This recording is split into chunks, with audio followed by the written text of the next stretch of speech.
Il y a longtemps, sur le YouTube, existait un homme qui s'appelait Roag. Il produisait des vidéos sur des navires qui étaient pas top. Mais aujourd'hui, il revient avec de l'expérience sous le bras. Et, en ce début de vidéo, vous délivre un message très important. Écoutez bien attentivement. C'est un hors-série, voilà. Bon.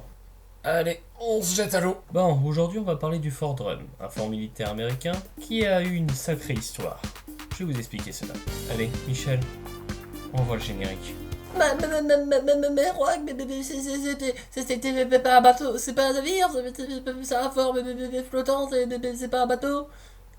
Écoute, ça a la forme d'un bateau, enfin d'un navire, ça flotte pas, mais... Oh putain, merde, tu me fais chier, j'allais pas créer un truc spécial, What is that fortress? Voilà, ça me fait chier, j'ai pas envie, et surtout que, voilà, j'ai bien le droit de faire hors série en retour, vu que ça ressemble un minimum à un bateau. Ça doit sympa. Bon, maintenant on fait pas chier, et Michel envoie le générique.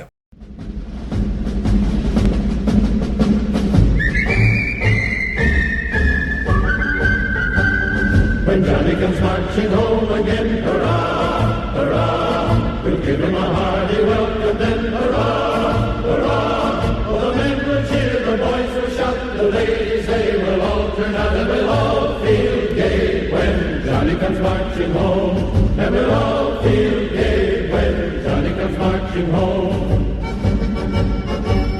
Get ready for the Jubilee, hurrah, hurrah.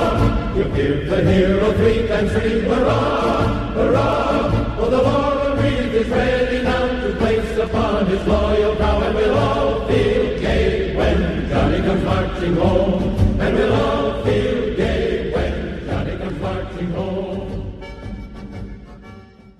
Merci Michel pour ce générique.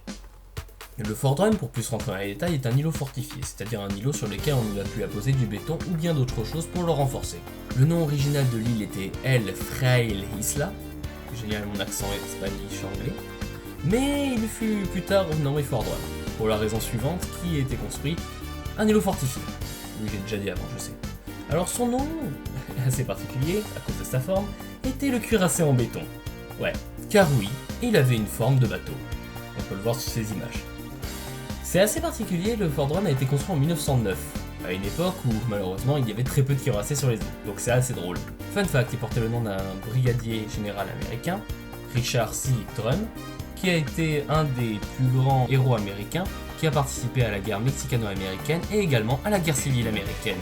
Il est mort en octobre le 15, en 1909, année à laquelle le fort a été construit.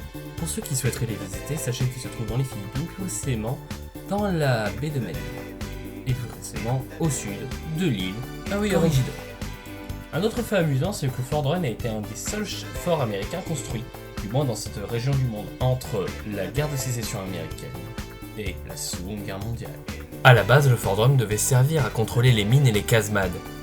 Cependant, en raison de l'insuffisance des défenses dans la région, un plan a été élaboré pour niveler l'île, puis pour construire une structure en béton au-dessus de celle-ci, armée de 4 canons de 12 pouces, soit 305 mm, montés sur 2 montures.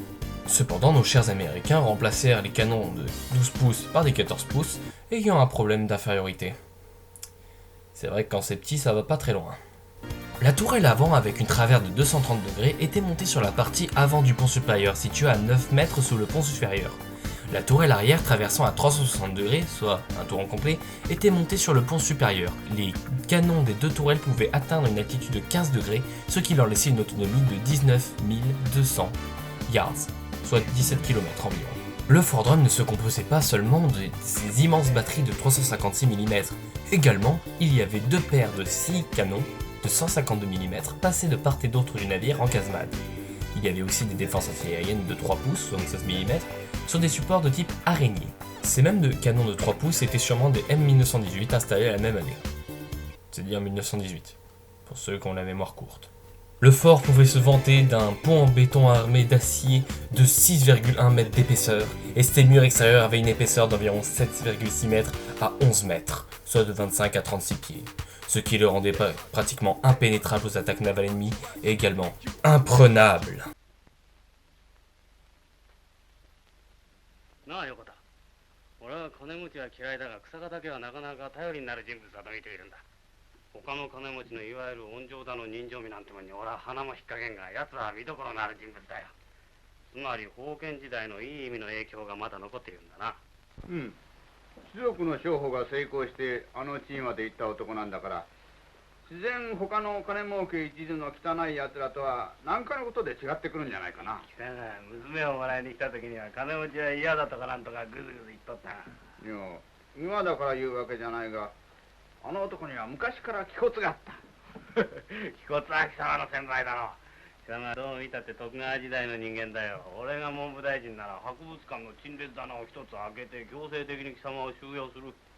俺が博物館なら貴様は動物園だろ。何、動物園だ。Ah, sacré japonais, rien ne les arrête! En tout cas, pas des murs de 9 mètres d'épaisseur.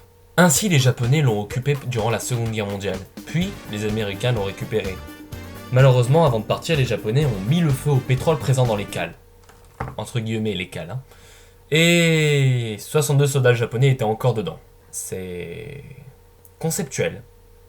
Non, mais buter ses propres soldats, à part les kamikazes, bah c'est eux aussi, mais faut le vouloir.